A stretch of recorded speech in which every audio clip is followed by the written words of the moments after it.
My name is Emma, and up until a few nights ago, I believed my family loved me. It started with a simple notification. My aunt had sent me a video. I was in the middle of making dinner when my phone buzzed. I wiped my hands on a towel, grabbed my phone, and absent-mindedly tapped the message. At first, I thought she sent me something random, a family video, maybe an old clip she found funny. But then, I heard my mother's voice. Emma should be grateful. She'd be nothing without us. My stomach dropped. The video was shaky, like someone had set their phone down without realizing it was recording. But the voices were crystal clear. A pathetic failure, that's what Emma is, my father added with a chuckle. But at least she's good for something, paying our bills. Laughter, I gripped my phone tighter. If Emma ever stops sending money, my aunt, the same one who had just sent this, said with a smirk in her voice, we'll just guilt her into it. She's too soft to say no. My whole body went numb. Emma, my name. They weren't talking about some hypothetical person. They weren't joking around. They were talking about me. I had been helping them for years, paying their rent, covering their debts, sacrificing my own savings just to make sure they never struggled the way I did. And this is what they really thought of me. I was still frozen, my thumb hovering over the screen, when suddenly, the video disappeared. This message has been unsent. I stared at the notification. My aunt had realized her mistake. She must have panicked and deleted the video, hoping I hadn't seen it. I should have confronted her, should have called her out, should have let them know I knew everything. But instead, I put my phone down and I pretended like I never saw it. And that's when I decided I wasn't going to react. Not yet. I had a plan. I sat there for what felt like hours, staring at my phone. The words kept echoing in my head. Emma should be grateful. A pathetic failure. She's too soft to say no. I wanted to believe it was some kind of misunderstanding. That maybe they were joking. Maybe there was some kind of context I was missing. But deep down, I knew better that I knew the truth. They meant every single word. And the worst part? They weren't wrong about one thing. I was too soft to say no. How many times had they guilt me into helping them? How many times had I put my own life on hold, just to make sure they had everything they needed? My dad's temporary financial struggles turned into me covering rent for years. My brother's tuition? He never even finished college. My mom's endless emergencies? Always conveniently timed when I had just gotten paid. And I had done it all without hesitation. Because that's what family was supposed to do, right? I had spent years convincing myself that I was doing the right thing, that they appreciated me, that they loved me. But that one video shattered every illusion I had left, and now, they thought they had gotten away with it. My aunt had unsent the message, probably breathing a sigh of relief, thinking I hadn't seen it. Maybe she even reassured everyone. Don't worry, Emma didn't watch it. They thought I was still in the dark. And that was my advantage. I could have texted her right then and there. Could have confronted her, told her I saw everything. But what would that do? They'd just deny it, make excuses, twist the situation to make me feel guilty somehow. Oh. If they thought I was still their naive, obedient little bank account, I'd let them believe it, for now. Because in just a few days, the next payment was due. And this time, things were going to be different. The next morning, I woke up to my usual routine. Except everything felt different. The sun still peeked through my curtains, my coffee still brewed like always, but there was this awareness in the back of my mind. Like I was seeing my life from the outside for the first time. My phone buzzed. A message from my mom.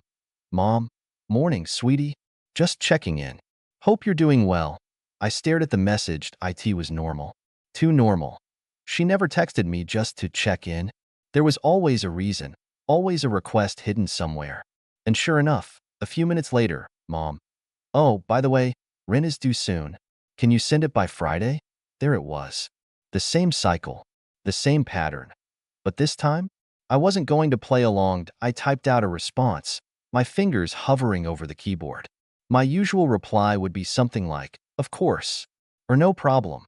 Maybe I'd even apologize for taking too long, just to make sure they never felt inconvenienced. Not this time. That I erased everything and simply replied, me. I can't this month. I stared at the message for a few seconds before pressing send. I set my phone down and waited. 1 minute, 2 minutes. Buzz. Mom, what do you mean you can't? I could see the frustration through the screen. I had never said no before. I didn't respond right away. Instead, I took a sip of my coffee, letting her stew in her confusion. A few more messages came in. Mom texted, "Emma, this is serious. We're counting on you. You know we don't have another option right now." Another buzz? This time, my aunt. "Hey, sweetie, your mom is freaking out. Is everything okay?" I almost laughed. "Is everything okay?" Sure. Everything was great. I had spent years paying for their lives, and the one time I even hinted at stopping, they panicked. Not once did they ask if I was okay, if I needed help. It was never about me. It never had been. I took a deep breath and replied, "Me, I have some unexpected expenses this month. I can't send anything. Sorry." That was it. No explanation, no apology, and then I waited. What happened next told me everything I needed to know. The silence was deafening. For the first time in years, I had said no, and they didn't know how to handle it. I stared at my phone, watching the three little dots appear and disappear over and over. My mother was typing, stopping, typing again. I imagined her sitting there, seething, trying to figure out the perfect way to manipulate me into changing my mind. Then, finally, her response came through. Mom texted, "Emma, what do you mean unexpected expenses? What could possibly be more important than your family?" There it was. The guilt trip. The same tactic they'd always used that I didn't reply. I just let the message sit there. Less than a minute later, "Mom, you know your brother has no way to cover rent. If he gets kicked out, that's on you, dada." The brother card. Classic. Then another message, "Mom, we raised you, Emma. We took care of you when you had nothing. Is this how you repay us?" I clenched my jaw, my fingers tightening around my phone. When I had nothing, they never took care of me. I put myself through school. I worked 3 jobs to escape that house. And the moment I had money, they latched onto me like leeches, draining me dry. I had nothing because they took everything. My phone buzzed again. Aunt texted, "Emma, sweetheart, don't do this. We're family. Your mom is just upset. You know how she gets. Just send the rent and everything will be fine." Everything will be fine. Fine for who? I put my phone down, my heart pounding. I needed a second to breathe, to think. I walked to the kitchen, poured myself a glass of water, and took a slow sip. Staring at the clock on the wall, I could feel it. Something shifting inside me. For years, I had been scared of this moment. Scared that if I ever stopped paying, they'd hate me. They'd cut me off. They'd turn their backs on me. But now, I knew the truth. They never loved me. They loved what I could give them. And the moment that stopped, they would show me exactly who they were. I walked back to my phone, picking it up with steady hands. This time, the message was from my father. Dad texted, "Emma, I don't know what's gotten into you, but this is unacceptable. You're being selfish. This family needs you, and you're acting like some entitled brat. Grow up and do the right thing." There it was. The final mask slipping. No more fake sweetness. No more pretending to care. Just demands. I stared at the words, my heart pounding in my ears, and then another notification popped up. A voice message. From my aunt. My hands trembled as I hesitated, my thumb hovering over the play button. Something told me this was going to change everything. I hesitated. For a long moment, I just stared at the little play button on the screen. A voice message. From my aunt. My heart pounded against my ribs. She wasn't the type to send voice messages. If she had something to say, she usually sugar-coated it in text. Passive-aggressive, but with just enough fake sweetness to make me feel guilty. But this was different. Slowly, I pressed play. Her voice came through, sharp and impatient. "Emma, listen. I don't know what kind of game you think you're playing, but this isn't funny. Your mother is losing her mind. Your dad is furious. And honestly, I don't blame them. You've always been, well, a little ungrateful, but this is beyond selfish." I felt my stomach tighten, but I forced myself to keep listening. "You have a good job, don't you? You make more than any of us. You don't even need that money. Meanwhile, your family is struggling. And what? You just wake up one day and decide you don't care anymore?" A bitter laugh. "You owe them, Emma. After everything they've done for you. After all the sacrifices they made, they gave you life. And now, you're just going to walk away? Pretend they don't exist? What kind of daughter does that? She exhaled sharply, and for a second, I thought she was done. But then, you know what? Her tone darkened, colder now. If you really want to be that kind of person, fine. But don't expect them to forgive you. Don't expect to come crawling back when you realize how much you need them. Because once you cross this line, there's no coming back. The message ended. Silenced, I let the words settle, my thumb hovering over the replay button. My ears rang. My hands numbed. I should have felt scared. I should have panicked. I should have been scrambling to make things right, to fix this, to apologize. But instead, I felt calmed. I don't know. More than that, I felt free. Because she had just confirmed everything. They didn't love me. They didn't respect me. They didn't even see me as a person. I was just a bank account to them. A walking, breathing ATM. And the moment I stopped handing out money, I was nothing. And if that was the case, then maybe it was time to be nothing to them. My phone buzzed again. Another message from my mother. Mom, last chance, Emma. Send the rent. I stared at the message for a long, long time. Then, without hesitation, I blocked her. I blocked my dad. I blocked my aunt. And just like that, for the first time in years, I was free. Or so I thought. Because the next day, my brother showed up at my door. The knock at my door sent a chill down my spine. It was early, too early. The kind of early where normal people were still asleep, the sun barely peeking over the horizon. For a second, I thought about ignoring it. Maybe it was a neighbor. Maybe it was a package. Maybe it was anything other than what I knew it was. Then, another knock, louder this time, more insistent. I took a slow breath, steeling myself, and walked to the door. My fingers hesitated on the handle, my heart hammering in my chest, and then I opened it. There he was. My brother. His face was twisted in something between anger and desperation, his clothes wrinkled like he hadn't slept. His eyes, God, his eyes, they were bloodshot, wild. Are you serious, Emma? His voice was sharp, like a blade pressed against my skin. What the hell is wrong with you? I blinked, keeping my expression neutral. Good morning to you too. He scoffed, running a hand through his already messy hair. Don't do that. Don't act like this isn't a big deal. You blocked everyone. Mom is freaking out. Dad's losing his mind. You're just, what? Cutting us off? Pretending we don't exist? I crossed my arms, leaning against the doorframe. I don't know, Jason. Maybe I just got tired of being treated like a piggy bank. His jaw clenched. Oh my God, not this again. Not this again? I let out a bitter laugh. Jason, I've been paying your rent for years. I've covered your bills, your food, even your stupid gym membership. And the one time I say no, the one time I set a boundary, Mom calls me a selfish brat. Dad says I'm unacceptable. And you show up at my door like I committed a crime.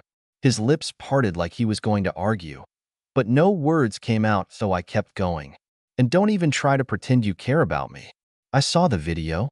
His face went pale. For the first time, real fear flashed in his eyes. What video? I smiled, but it wasn't a kind one. You know exactly what video? Jason shifted on his feet, glancing away. His hands balled into fists. Look, it wasn't serious, okay? We were just joking. You're being dramatic. Joking? My voice was quiet now, but sharp as glass. You all sat around laughing, calling me a pathetic failure, saying I should be grateful for the chance to pay your bills. Do you know what that feels like, Jason? To hear your own family talk about you like that? He exhaled harshly, rubbing his face. Emma, come on. No. I cut him off. You come on. You want money? Get a job. You want someone to take care of you? Find someone else. Because I'm done. Silenced, he just stood there, staring at me. And for a second, I saw something flicker across his face. Something raw. But it was gone just as quickly. You don't mean that, he muttered. I held his gaze. Yes, I do. Another silence.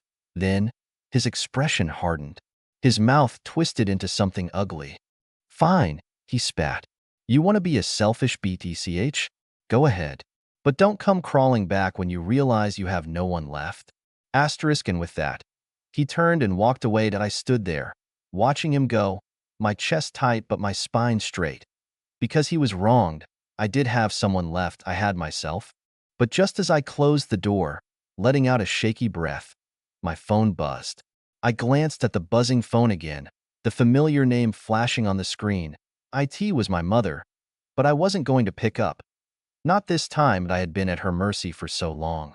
Her demands, her guilt trips, the way she'd used my own sense of responsibility against me, manipulating me into giving up everything I had just to keep her from falling apart. Not anymore. I turned the phone over, face down, and walked away. The truth was, I was done. Done with being the constant source of money, the safety net that kept my family afloat when they couldn't be bothered to make their own way in the world. Done with the lies and the manipulation. They'd never once asked how I was doing. Never once thought about the toll it took on me to be the one always picking up the slack. I had carried their weight for years. My mother's, my father's, my brother's, all of them acting like I owed them something. Like my life was just one long, endless repayment for everything they had sacrificed for me. But no one had ever asked what I needed, and no one had ever cared about me, and now I was taking control. But my decision didn't go unnoticed. The next morning, as I sat in my living room, the silence felt suffocating. The weight of my choice was starting to settle in, but there was no regret, no second guessing. I'd made the right decision. Then, my doorbell rang. I wasn't surprised. It was Jason. I could tell by the way he knocked, demanding, impatient. The last person I expected to show up, but somehow, not surprising, I opened the door slowly, keeping my face neutral. "Emma," he started, the usual arrogant tone gone, replaced by something almost pleading. "You need to listen to me." I didn't invite him in. I stood in the doorway, arms crossed. "I don't need to listen to anything you have to say, Jason." He blinked, taken aback. "Good. No, you don't understand." His voice softened, almost desperate. "Mom's freaking out. Dad's calling me, asking what's going on. They don't know how to fix this. You've cut us all off. You can't just leave us hanging like this." I scoffed, leaning against the doorframe. "Oh, I'm sorry. Did you think I was just going to keep enabling you? Keep paying for your rent, your bills, and pretending everything was fine? No, Jason. I'm done. I don't care how much you or mom or dad beg. I'm done playing the role of the family ATM." His eyes flickered with anger. "You're acting like we've never done anything for you. Like we're all just users, right?" I didn't flinch. "Oh, believe me, I know exactly what I've been to you all. I've been a cash machine, a free ride, and I'm tired of it." Jason's face twisted. "You can't just leave us hanging like this. You owe us, Emma." The words stung, but they didn't break me. They only made me more resolute. "I owe you? I've given you everything. I paid for your rent, your groceries, your bills, while you just sat there and watched me do it. And you want to talk about oh?" His fists clenched at his sides. "You'll regret this. You'll regret cutting us off." I couldn't help but laugh. "No, Jason, you'll regret it. Because I'm not the one who needs you anymore." Without waiting for a response, I slammed the door in his face. It felt good. But I knew the drama was far from over. Later that night, my phone buzzed again. I almost didn't want to check it, but the curiosity gnawed at me. It was from my dad. "Dad, we raised you, Emma. Don't think you can just walk away from everything we've done for you. You're making a huge mistake. Come back. We'll talk about it. We'll fix this." I could almost hear the desperation in his words. I sat there for a moment, the phone still in my hand. I could have ignored it. I could have blocked him too. But instead, I had a better idea. I wasn't just going to block them. I was going to make them pay for every single lie, every single moment they'd taken me for granted. And it was going to start now. I stood up, walked to my desk, and opened my laptop. It was time to send them a message they'd never forget. And so I started typing. I sat at my desk, staring at the screen of my laptop, my fingers hovering over the keys. I wasn't just going to sit back and let them waltz back into my life as if nothing had happened. No, I was done being the punching bag. This time, I was taking control. I thought back to everything I had done for them. All the payments I had made, the bailouts, the times I had swallowed my pride and helped them even when I knew I was the one being drained. No more. Now it was their turn to feel the sting of their actions. I opened my email and started typing. First, I gathered all the financial records, every payment I'd ever made for their bills, every bank transfer, every check I had sent over the years to help cover their mistakes. It was time to remind them of what they had taken from me. I included a note at the top of the email. Here's a detailed summary of everything I've done for you over the years. I'm done being your lifeline. I'll no longer be your ATM, and I'll no longer let you make me feel guilty for choosing myself. Consider this my final invoice. You don't owe me anything anymore, but you will owe yourself the realization of how much I've sacrificed, all because I thought family was supposed to help each other, not drain each other. Then, I attached the receipts, the bills, the payments that I hit send. But that wasn't the end. Not by a long shot. I logged into the family group chat where they used to keep me on edge with their complaints, their endless demands. I scrolled through the messages, reading the ones where they'd claimed they needed me, where they'd guilt me into helping them. Then, I did something I hadn't done in years. I replied, "You all talk a lot about what you've done for me, but you've forgotten how much I've given up for you. And here's the reality check. You never needed me. You just used me. I'm done. This is my last message. Don't ever contact me again." I sent it. The silence after was almost sweet. I leaned back in my chair, letting the weight of the decision wash over me. For once, there were no more phone calls, no more guilt trips, no more pretending that they had any power over me. They could keep their manipulations, their lies, their empty promises. I was free, but just as I thought it was over, I received one last message from Jason. "You're making a mistake, Emma. You'll regret this. Family sticks together." I smiled to myself. I knew he was just trying to get under my skin. But this time, it didn't work that I didn't need them. I had my life, my freedom, and that was enough. That IT wasn't the dramatic blow-up I'd imagined. It wasn't some grand confrontation, but in its own way, this was even better. I had taken control without anyone seeing it coming. And the best part? They didn't get to hold any power over me anymore. Yes, I turned off my phone for the night. A sense of peace settled over me. I didn't have to play their game. I didn't have to keep sacrificing myself for people who didn't appreciate me.